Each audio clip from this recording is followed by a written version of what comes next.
What's cracking, y'all? It's me, Quin, the movie guy here.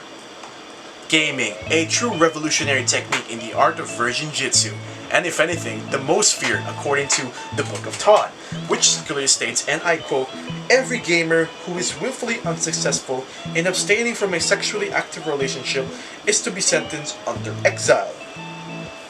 What, not even kissing? That's preposterous. Silly me, there's a note cited here. Note, unless failed abstinence is to be funded in the form of a biographical movie and it has to be based on a true story. That's oddly specific. They even underlined based on the true story twice. Gran Turismo, subtitle based on a true story, is the newest video game adaptation directed by Neil Blomkamp and stars Archie Madekwe, David Harbour, Orlando Bloom, and Digimon Hansu. The film follows the ultimate wish fulfillment tale of a teenage Gran Turismo player named Jan Martinborough, whose gaming skills earned him a place to compete in a series of high-octane, pulse-pounding competitive races.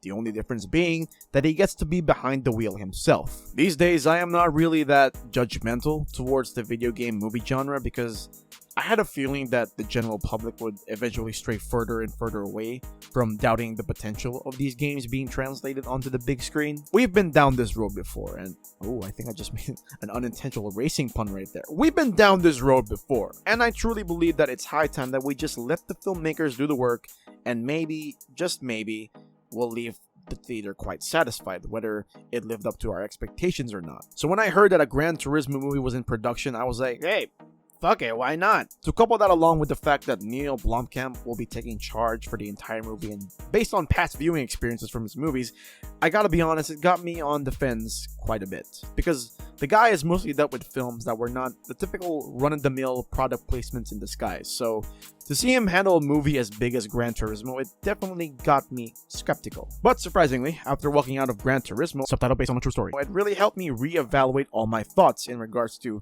how video games as a medium could make a severe impact to a person's life, and how that same impact would eventually send a message to other people out there to follow after that person's footsteps.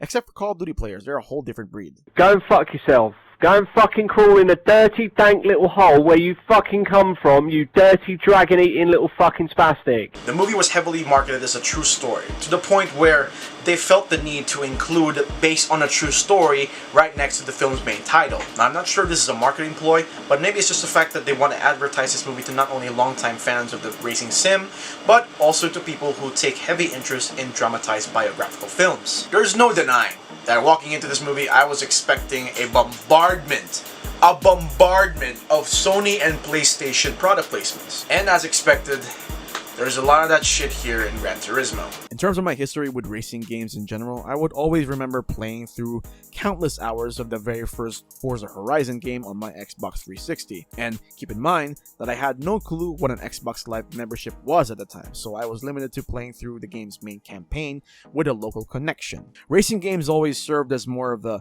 therapeutic instrument to help balance out the toxicity and obvious high level of testosterone in my early Wii years. And to think that just an ordinary gamer like me, being put behind the wheel of a 400-mile-an-hour rocket on wheels, you've got to be out of your goddamn mind. That will never ever happen. With Gran Turismo, it's a whole lot different. This isn't your typical arcade racing game. This is as close as you could get to an actual driving simulator that you could also experience with a controller. Trust me, I put a total of 3 days on GT7. That's $90 down the drain, baby. And throughout the movie, they spared no little detail that's heavily inspired or borrowed from the actual games. And if I were to be so bold, PlayStation history as a whole. Down to the game's UI and the iconic countdown sound, this movie definitely lives up to the Gran Turismo name, and albeit under fairly innovative trajectories. The racing scenes in particular were some of the most riveting shit that I've ever experienced in a theater alone, and the last time I felt something like that was back in James Mangold's Ford v Ferrari, which deals with the uphill battle of race car drivers competing in the 24-hour Le Mans race,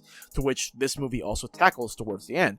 What only separates it from the other was that this truly feels like what most underdog movies strive to be. The chemistry between Archie Madekwe and David Harbour's characters were also among the highlights of this movie, despite there being a bit of a hollowness to it, especially when it comes to Orlando Bloom's character being put into the mix, whose presence was surprisingly very witty, but his character most often comes out as quite wooden at times, especially during the most intense scenes in the movie. And speaking of chemistry, there was a scene in this movie that genuinely made me feel quite emotional. And that was a scene between Digimon Honsu, who plays Yan's father. His performance, while heavily put into the back burner, was very effective, and you can sense it within how he conveyed his emotions towards our lead character. The only problems that I really had with this movie were some of the controversial decisions that they decided to heavily gloss over, such as the absolutely batshit crazy car accident that led to the death of a bystander. The implications of whether or not this would stir up a spotlight towards our filmmakers' decisions to somewhat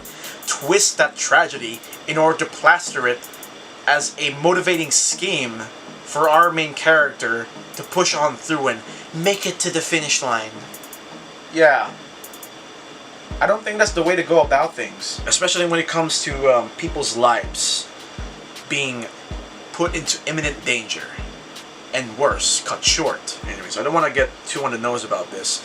There are a couple of scenes wherein our main character was able to hook up with a random ass chick he met in a fucking campfire party. I don't think I even remember the name of that girl before and after walking out of the movie. That's how irrelevant and out of place that subplot was. It was getting to the point where I was literally asking out loud in the theater, can we get back to the racing parts, please?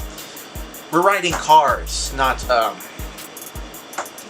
something else, you know? Overall, Gran Turismo was able to play the cards that it was dealt with, and underneath the bravado of true story this, true story that, I fairly enjoyed the movie. I didn't love it.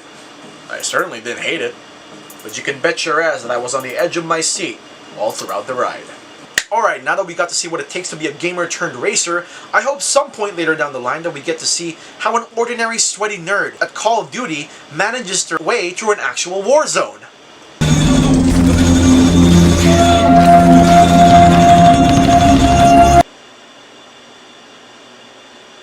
I could have gotten laid.